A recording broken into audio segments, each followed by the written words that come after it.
বসা যাবে না তো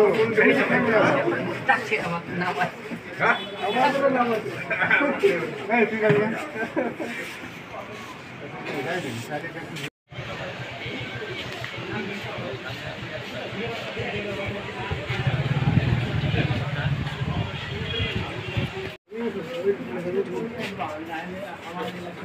ওটা তো বলছি যে কি মরিগুলো তোরা ওই পার্টিতে আছে সাঁওতাল সামাজিক সংগঠন ভারত জাগাত মাঝি পারগানা মহল গাজল ব্লক কমিটির উদ্যোগে আজ আমরা গাজল বিএলআর অফিসে আদিবাসীদের বেশ কয়েকটি দাবি নিয়ে আমরা একটি ডেপুটেশন স্মারকলিপি দিতে এসেছি। মূলত আমাদের আজকে 11 দফা দাবি নিয়ে আমরা বিএলআর কাছে এসেছি।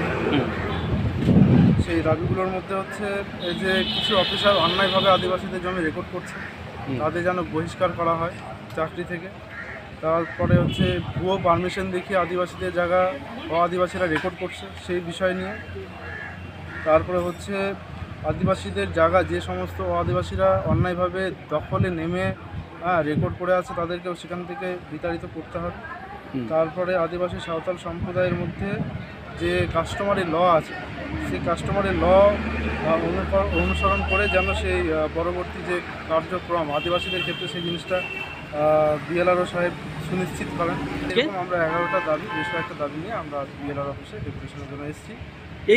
আজকে আমরা এসেছি সেই দাবিগুলো আমরা পেশ করছি। সেই দাবি পেশ করে এবার সময় দেব ওনাকে।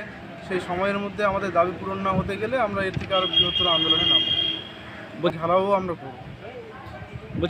আমার নাম হচ্ছে তাপস মাহাটি, আমি মালদা জেলা সহসভাপতি ভারত জাগাত মাঝি পারগানা মহল।